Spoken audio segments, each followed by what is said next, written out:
All right, let's see. Holy sh**. We bought this Ford Ranger for $500 and we're gonna drive it 500 miles through the deserts of Mexico in the Nora 500. To have any chance at finishing the race and not dying, we've had to upgrade our Ranger a little bit. So far, we've upgraded the brakes, the wheels and tires, and the suspension, costing us just over $22,000. But the truck is still pretty slow and doesn't push through loose sand quite as fast as we'd like. Come on! Which means we need more power. Which means we need a new engine. Which means we bought this LSX crate engine for $15,000. Did I mention that this truck is 28 years old? Just want to make sure we don't forget that. But 15 grand only gets us this LSX crate engine. We also had to buy a ton of supporting components to make it work. We bought cooling, fueling, electrical components, a fuel cell, a new transmission, and a bunch of other ingredients to make sure that we get the most out of this new engine. All together, including the engine, we spent $50,000 on parts just right here. That's not the stuff back there. Yeah. There's no way we make money on this video. There's no way. Yeah, so head on over to donumedia.com. I think Chewy's ready to go. What about you guys? Yeah, let's do it. We got a lot to do, boys. First things first, we gotta get the old engine out. I always forget about that. I don't know how.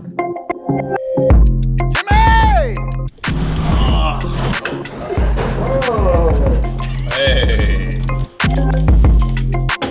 Whack it. Ooh. Oh, Jesus Christ. Cross brace out. The stock 4-liter V6 that's currently in the Ranger makes a blistering 152 horsepower. It's not gonna be quite enough. So with the LSX that we're throwing in this thing, our goal is to hit 500 horsepower at the rear wheels. Oh, 500 horsepower. That's gonna be super, super easy. And you're putting it in something that's how old? Applying for AARP as we speak. Radiator. Radiator. Officially out. Don't. So to get the engine and transmission out of this truck is gonna be a little bit tricky, partly because this truck is so much taller than it used to be that it's gonna be hard to get our crane to pick up the engine and transmission and clear the core support. So what I'm thinking is we cut the core support out. And that'll give us plenty of room, just pull the engine transmission right out the front, super easy, plenty of room to put the new stuff in, and then we can bolt this back in and weld it back up where we cut it.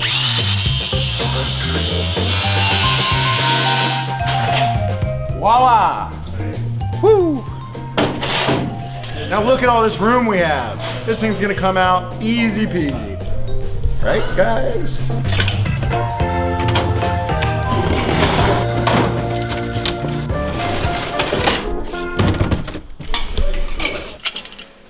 All right, students, let's talk about what it's gonna take to get 500 horsepower into our Baja Blaster. Well, it's gonna take an engine swap.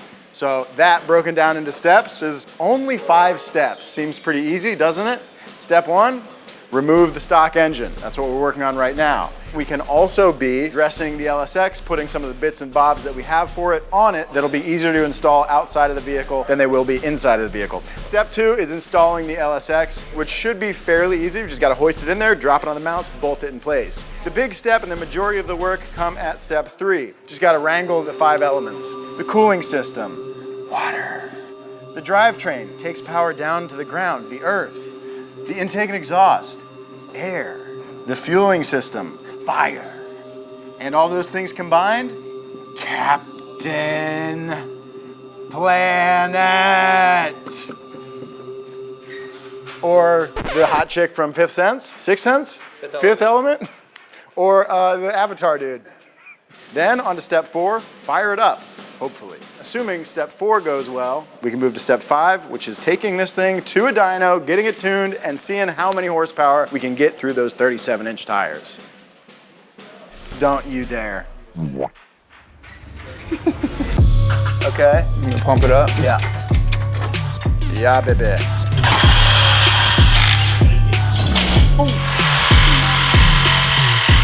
Oh yeah, no problem. There she is. Here we go.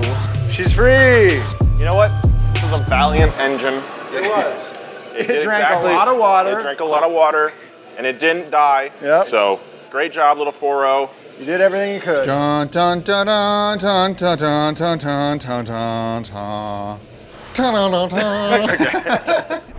Thanks to Nissan for sponsoring today's video.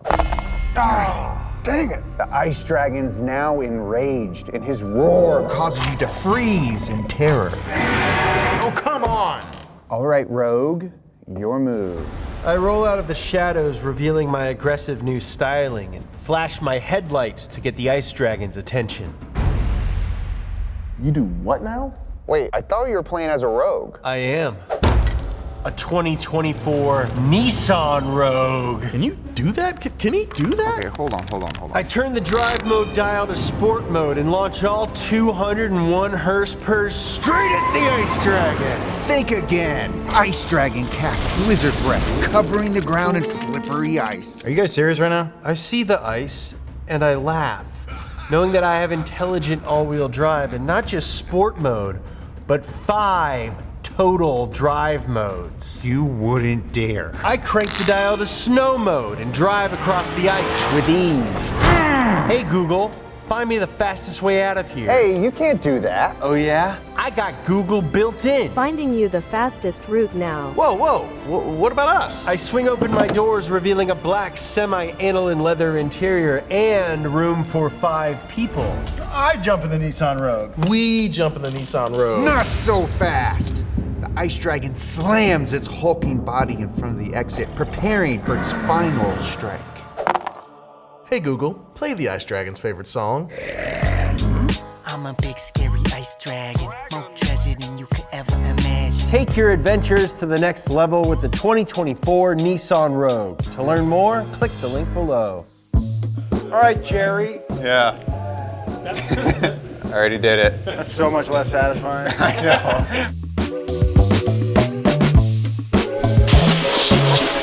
Those guys are prettying up the engine bay to get it ready for the LSX. We're gonna get the LSX ready for the engine bay. So I'm about to mate the transmission and the engine, which means installing this flex plate, then slamming our brand new transmission on the back of this thing, and then we'll put them in the truck as a unit. This is an automatic transmission. This is a 4L80E from Gearstar out of Akron, Ohio. Oh, that's a hometown of yours. That is a hometown of mine. It's super beefed up, so it's gonna be able to take plenty of abuse that we're gonna give to it via this LSX, and hopefully there will be over 500 horsepower coursing through this transmission. A little more tilt like that. A little more tilt, yep. A little more right there. Go in, go in, go in. Holy crap. Yeah, automatics is pretty easy. There's no splines. Yeah. If you can't tell how easy that was, editor, could you please insert some of our struggles with past transmissions?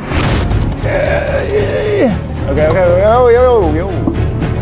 Oh, God almighty. So you might be wondering why we went with an automatic transmission over a manual transmission. Yeah, I want to know that. Well, think about it. Okay. A lot of times these trucks are built to do like long races. You don't want to be shifting that whole time. And I mean, these things have so much power, it's not like you have a hard time kicking the tail end out if you want to. An automatic is gonna be pretty reliable. We're not gonna burn any clutches out, doing anything stupid, and it will be a little bit more comfortable. That said, we are gonna have like a ratchet style shifter so we can choose what gear it's in. Yeah, baby. And we won't have to clutch, so it's gonna be a pretty choice. They built this for us custom. They took into account what rear end we have in the truck, so this thing is geared to work with that flawlessly. We'll have a top speed of, they said 385 miles an hour. Yeah. We're coming for you, Elon. I would like some beef jerky, please. Well, okay.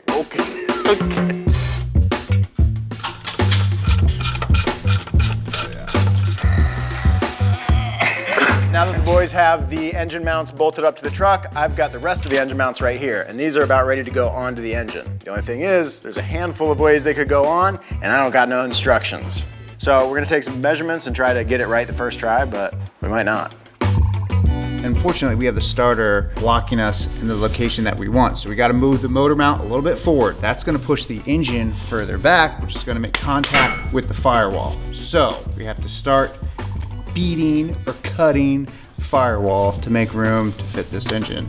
That's right, but overall, while it is gonna take more work, it's gonna be better. The engine further back puts it more towards the center of the truck, which is gonna balance the truck even better. Cue cutting and sparks.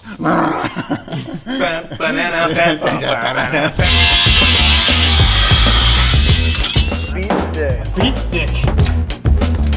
Okay, stabilizers. Stabilizing. Okay. Now drop it a little. Oh, hey now. Hold on, hold. Brake line is pinched between the block and the frame. There we go. Right here.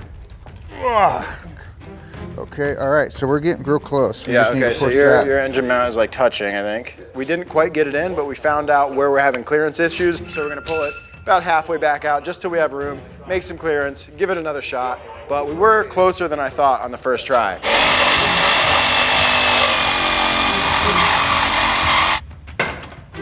With the old beat stick. Pump it up, pump. Pump on it. Do the pump right now. Okay, lovely. Lovely. Oh, I love what Yeah, I'm seeing. boys. Love what I'm seeing.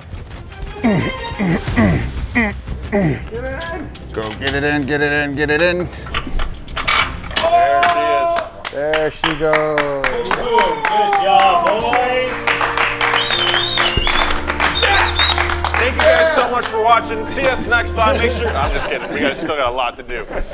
Big one getting crossed off there. Oh yeah. Now it's time for the real work. Step 3 is most of the stuff. So I think we're gonna start with intake and exhaust because those are the things that are least likely to fit with the engine and the truck situation. So we're gonna start with the headers and see what we find. Probably gonna go right in. How bad does it look? Dude, doesn't look possible. No way it's going through that, no. You'd have to feed it up from the bottom. Looks pretty good though. Yeah, looks good, don't it? Yeah? There's absolutely no chance of our headers clearing in between the cab and the frame. We need to cut some clearances. We need to bang stuff out. Oh, wait. Hold on.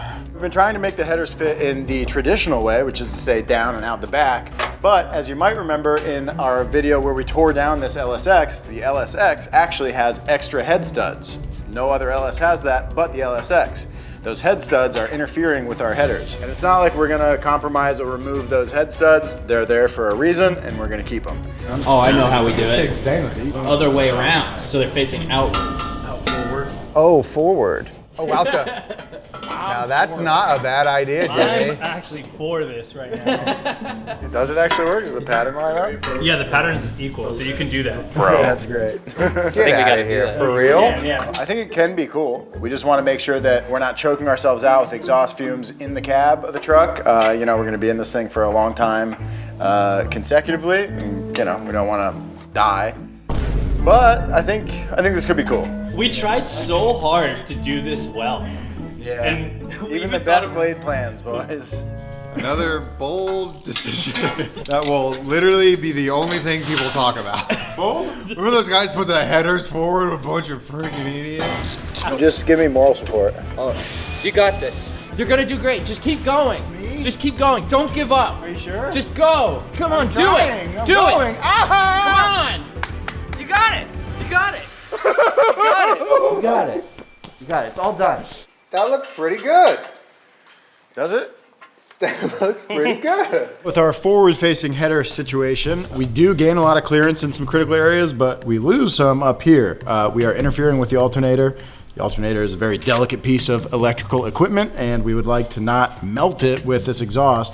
We're gonna try to make some more clearance so that we can have room to heat wrap the headers and hopefully the alternator as well, so that both things not only can fit where they go, but work for the rest of time.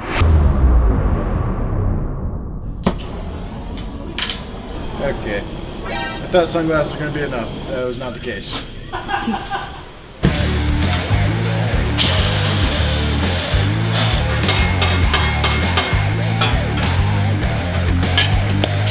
Good job, boys. We're looking good.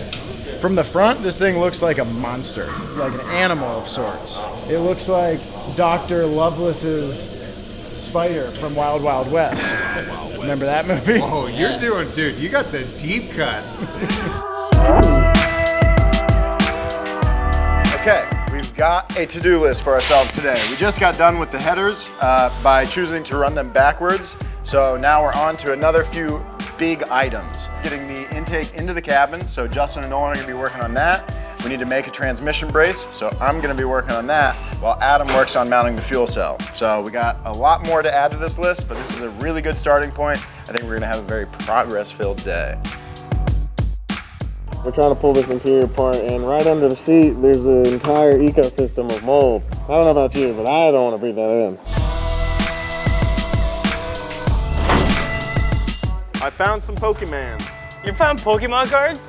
Why does every car of ours have cards? We got Pikachu. Oh, of course we got Pikachu. Yeah, We're keeping this in the truck. Nice. Yeah. I'm too weak to go outside.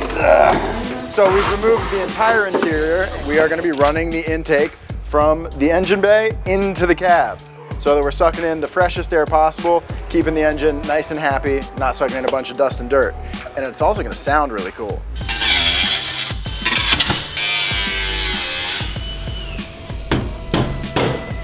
Nice. It's wild, dude. That's excellent. Yeah. This is so weird, but I love it.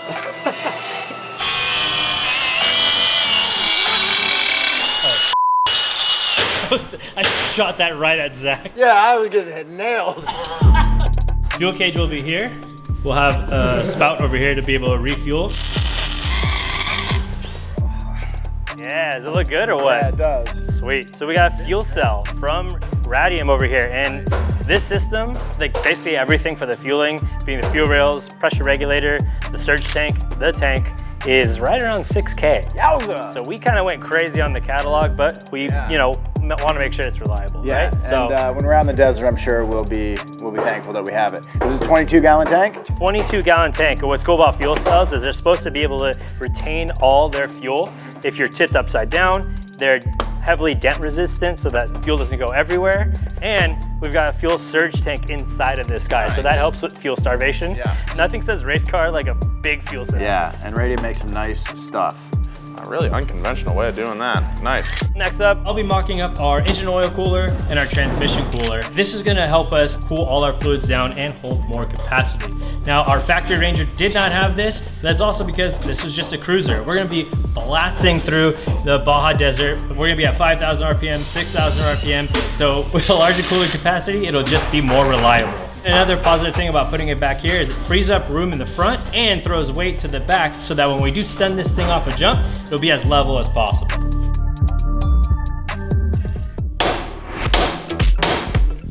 Oh, steering box out. And we get the new one in. Oh, baby.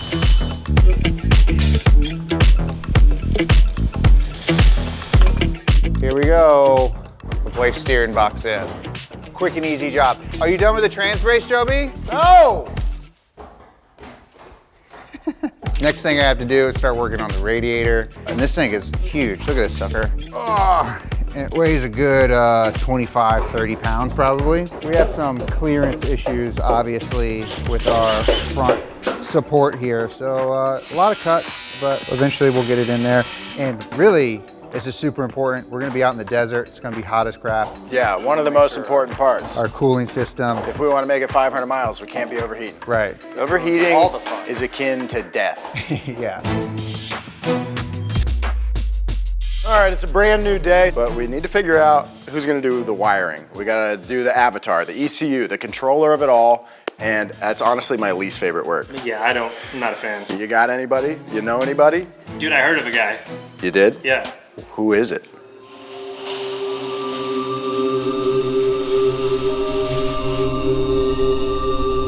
Oh my God! Hey, I heard you guys needed some wiring help. Just who we needed. Yes, dude! We've got the one and only Aaron Parker here to help us out with the wiring. That is his specialty, and I couldn't think of a better person for the job. What am I doing? Wiring that? Everything. Yeah, you just gotta like make it all work and stuff. And Looks like got my work cut out for me. So my plan today is basically to attack what I like to call the foundation of this truck, which is your battery charging system and the starter, installing our switch system, and then asking the guys how they want the truck to function. And when they hit a button, does the fuel pump come on or does the ECU control it? It's all up to them, whatever they want. I can get it done. First things first, check out the truck.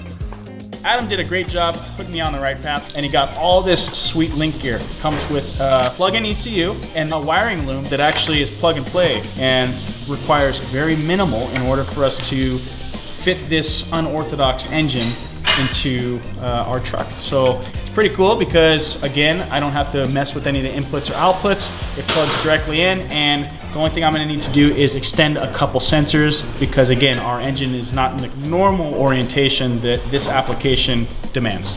Link's plug-in loom 1,200 bucks. ECU, 1,700 bucks. Seems like a lot, but for a standalone ECU and plug and play harness, that's like a no-brainer.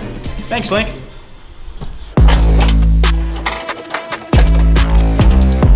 So in order for Aaron to get all the new wiring in, all the old wiring has to come out.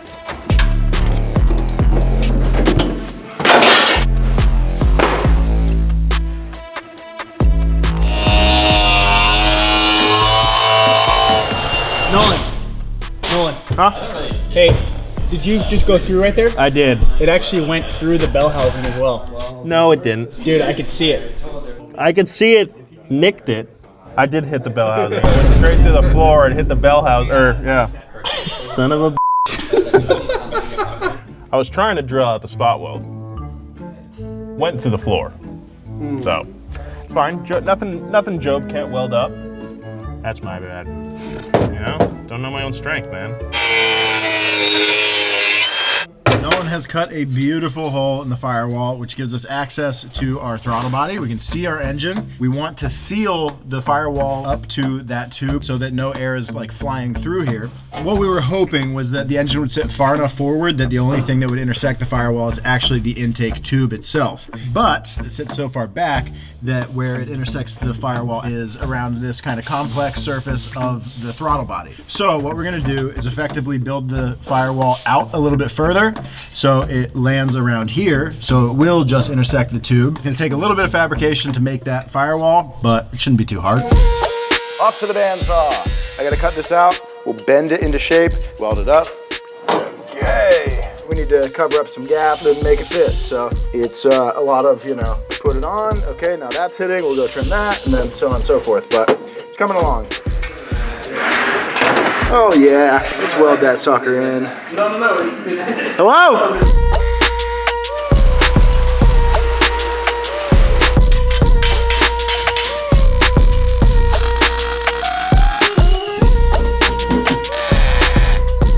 That's pretty sweet, Joby. Nice job. Yeah. Very cool. That's gonna be loud in the cabin. So it's a fart evac system. Yeah. Oh. A fart evac. No, you can fart as much as you want. That's right. And Engine then will just eat them up. The methane gas will actually help. Yeah, it's like nitrous, but organic. But nitrous. Nolan, we need more juice. Funneling beans. Just refried beans. We're giving Nolan the beans. Give it the beans! Hey, it's me. But I wanted to show you a new shirt that we made specifically for the Baja Blaster. You can see it's got the Ranger on there ripping through the desert, and there's even a little frog trying not to get run over. It's available in washed black and natural, and we even made a long sleeve version for those chilly desert nights. Get it all now at donamedia.com and give it the beans! I'm getting the fueling system together here. We're actually using an LS7 sports car manifold as opposed to a taller truck manifold. So that's pretty cool. We got these really trick fuel rails here from Radium. The machining on this is so awesome. I love Radium parts here. And these Works injectors here, they're rated at a maximum of 1,000 cubic centimeters per minute of fuel delivery. Amazing. And to put that in perspective, the stock injectors that were in the V6 on our truck only delivered 200 cc's. So, huge difference. This system is going to ensure that our engine is getting all the fuel it needs at all times. Looking lovely. Fuel rails and injectors are on. They're in the intake manifold, and the intake manifold is about ready to punch into the cab. Yeah, that's pretty big. Yeah.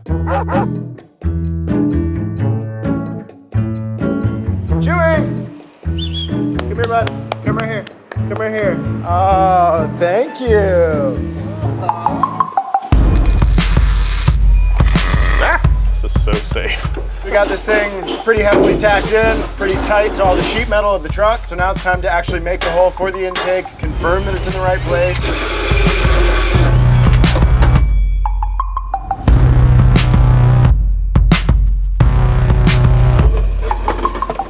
Dude, nice hole. Hey, thanks, man. Everybody seems to love my hole. Today I'm going to be working on the battery and the foundation, getting the battery master kill installed and running the cable up to the starter and the alternator. I went ahead and placed this one battery here. We don't have the second battery yet. We could be running this truck with just one battery, but in the middle of the desert, two's better. If one battery dies, there's a higher chance of you making it out of there. Brought all this stuff from the shop, basically motorsports grade, off-road, heavy duty, wiring materials. The truck is only going to be as proficient as the material used, and I think that's really important. Last thing we want is for the truck to break down somewhere out there and then point their finger at me because the wiring failed. Good to go.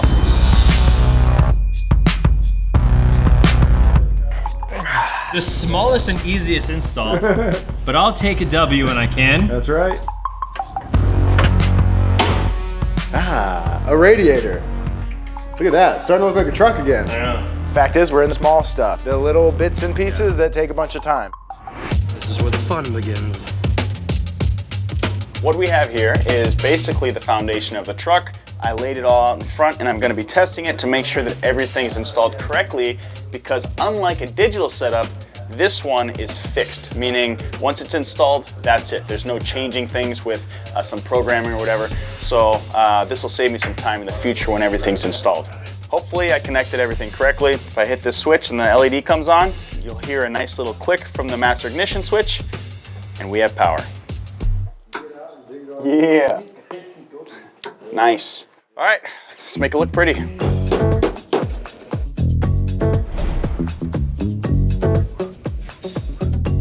All right, so I'm gonna be busy with the shifter here. We're gonna go from a column shifter setup to a floor shifter here with our new automatic transmission. This guy right here is from B&M. It's called their Pro Gate. These things are pretty serious gates. There's really no way that you're gonna accidentally shift out of gear or anything like that. The shifter here is like spring loaded. Pretty cool. A lot of off-road racers use a shifter like this if they're running an automatic transmission. It's possible that the momentum that the shifter had going over whoops could have shifted it out of gear. With this, there's no chance of that happening. So I'm gonna hop in there, mark our spots where the shifter's gonna sit. I gotta make sure it's in an ergonomic position and easy to access. We don't have seats yet. We have no seats in the building. What we do have though is this box, which I think will be an approximation of where a seat will be at, maybe. Just driving my little car. I'm trying to just find a good place to mount this guy right here. I feel like I need like something for this to go on. This seems like a good spot for it to be. A little elevated piece right here would be the best way to go. Okay, so it'll look like this, probably. Fat, flat, over, bop, bop. Perfect. Thanks, Dad. Yes, son, I love you.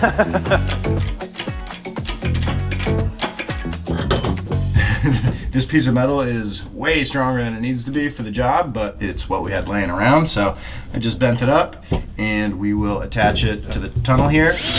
Oh my God. And attach the shifter to the top, and then attach the shifter to the transmission, and then we'll be shifting. Ready? All right, it's in park, so go reverse, neutral, and then the other ones. The shifter is hard mounted in the cab and it's actuating the shifter arm down here. So shifter is done. I hope it works. That looks awesome. Plum fuel lines. We got the radiator done. Finish the power steering pump. Oh my goodness! Making slow progress, but we're getting there. No! God, please, no! There we go. Oh. No, no, no, no, no, no, no. Wait. Shifter, done. Intake. Spark plugs. Done. Switch panel plugged in, ready to go. The Avatar has awakened. Oil going in. I'm feeling just so proud of everybody who's worked on this thing so far. I mean, this has really been a company-wide effort. So many people put their hands on this truck. It's been really cool, and I think everyone's just itching to hear this thing fire up. We finished pouring gas in it. We're going to pressurize the system, see if there's any leaks anywhere else, and then go from there. Aaron, hit it, bud. Oh, we got leak back here. Leak back here. Leak back here. Good. A lot of fuel. That looks like a shitty fitting. I've had like a leak. That was a... I've never had multiple leaks. That was bad.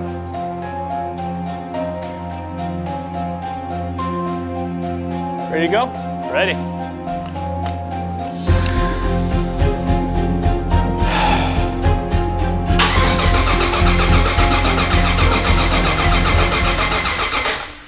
No sparky. I don't hear it. Power to the coils. Power to the injectors, but they're not firing. Why aren't they firing? It didn't turn over, unfortunately. Don't really know what the problem is, but boys at Link should be able to remote in, kind of help us out. What's up, dude? Hey, buddy. What's going on? You happen to be bored?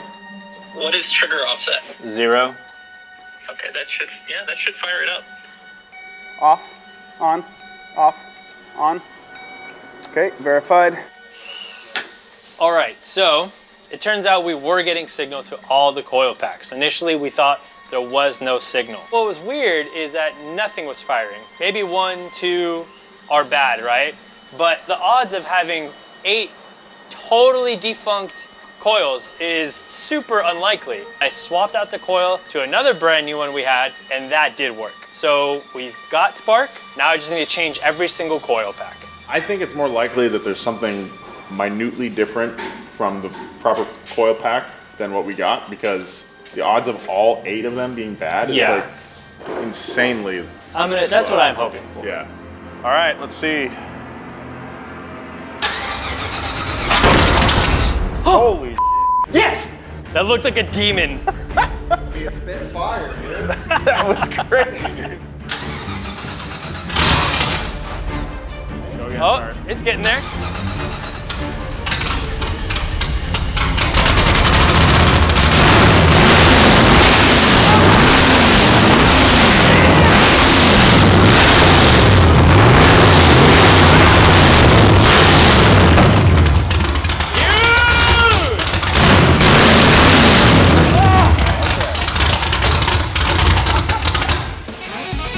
That's a beautiful thing. Oh my God. Off to the dyno.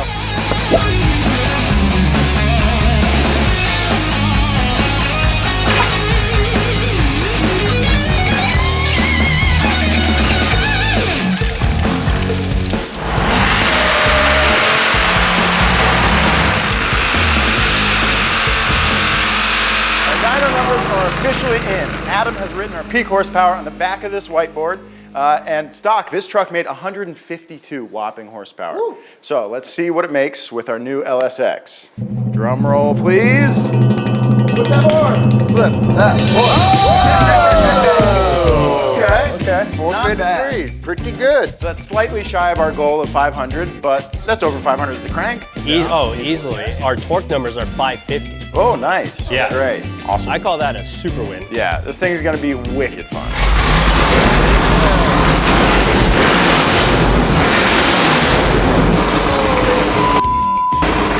Oh my God, that sounds awesome. Dude, that sounds so good. Doesn't it sound, yeah, dude. Holy crap. Unfortunately, we can't drive this thing just yet. Even though we spent $75,000 on our $500 truck, it still doesn't have seats. So we've spent $18,000 on roll cage material, seats, a bunch of interior stuff to make this thing both safe and race ready. So we're gonna install all of these parts and then take our Baja Blaster back out to the desert to test our 453 horsepower LSX. So make sure you like and subscribe so you don't miss a thing. Bye. Bye-bye.